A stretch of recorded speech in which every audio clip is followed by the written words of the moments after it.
The lecture hall buzzed with quiet anticipation as Professor Zilvar floated to the center of the room. His iridescent exoskeleton shimmered under the artificial lighting, a sign of barely contained excitement. Today's class was a crucial milestone for his students, a practical demonstration of survival techniques in hazardous environments.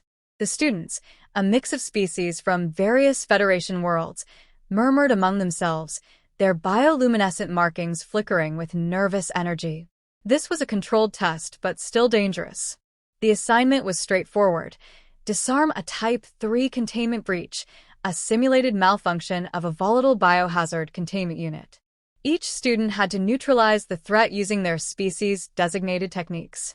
It was a challenge that required delicate precision, an understanding of environmental hazards, and, most importantly, an unshakable focus. Many of the species here had spent years refining their survival instincts to avoid situations like this. The test was meant to push their limits, but within reason. Professor Zilvar's multifaceted eyes scanned the room. He paused briefly on the lone human, Cadet Reynolds, a Deathworlder, the only one in the class. There had been much debate about allowing a human to participate.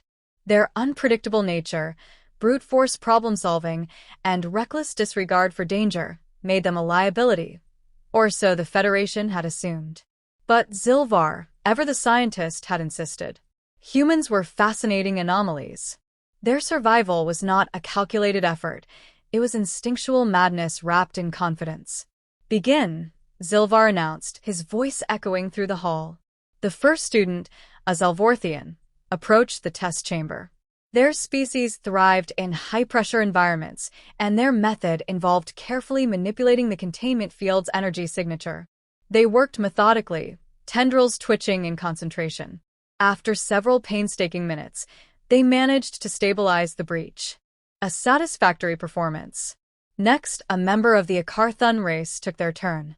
Their kind were known for their incredible sensory perception, able to detect the faintest fluctuations in atmospheric composition. They performed a meticulous chemical analysis, introducing a counteragent in precise microdoses. Again, successful, though barely. Sweat dripped from their forehead as they stepped back. One by one, each student took their turn, using highly specialized skills honed over generations. Some succeeded, others failed, but all had approached the task with extreme caution. Then it was Cadet Reynolds' turn. The room fell silent. Alien eyes locked onto the human as he stepped forward with the casual ease of someone approaching a vending machine. There was no hesitation in his stride, no nervous flickering of bioluminescence. Just a calm, almost lazy confidence. Zilvar felt a spike of unease. Reynolds glanced at the containment breach, rolled his shoulders, then, without any equipment, calculations, or analysis, he punched the malfunctioning panel. A single, devastating thud echoed through the hall. The display flickered. The alarm stopped. The breach? Neutralized. Reynolds exhaled, wiped his hands on his uniform, and turned back to the stunned class. "Was that it?" he asked. For several heartbeats, no one spoke. Then chaos erupted. The tension in the room was palpable. Some students were still processing the sheer audacity of what they had just witnessed, while others were visibly disturbed. Their species had spent millennia refining techniques to handle such crises with precision and caution. Yet the human had bypassed all of that with sheer instinct, as if the danger hadn't even registered. One of the students, a reptilian Zevrok, finally snapped. "This is exactly why humans are unpredictable. You take unnecessary risks. What if that hadn't worked?" Reynolds sighed, rubbing the back of his neck. "I mean, sure, there's always a chance something won't work, but overthinking gets you killed. You guys were treating it like a delicate puzzle when it was just a stuck component. No need to make it more complicated than it is." The Zevrok's frills flared. "No need? That breach could have gone critical. You didn't even hesitate." "That's the point," Reynolds said, folding his arms. "Hesitation kills. You get caught up in too many calculations, you freeze. If something's broken, fix it. If something's dangerous, handle it. If something's trying to kill you, kill it first. Simple."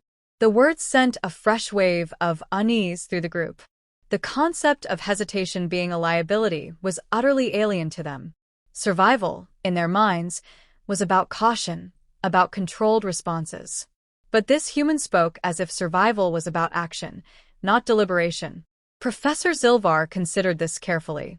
Cadet Reynolds, is this how your kind approaches all crises? With instinct and brute force. Reynolds frowned slightly. Not always.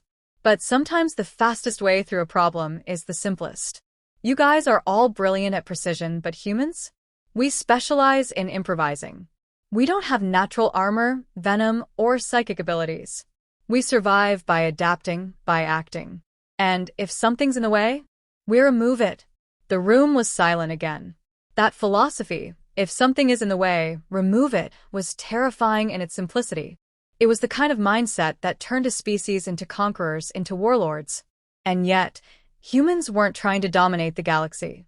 They were just surviving.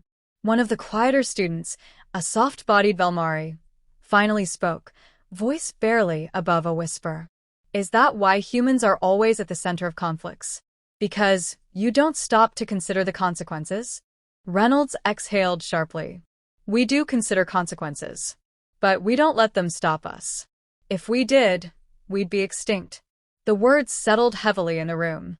Every species present had, at some point, heard stories of human resilience, of their impossible survival rates, of their refusal to surrender even when logic dictated they should.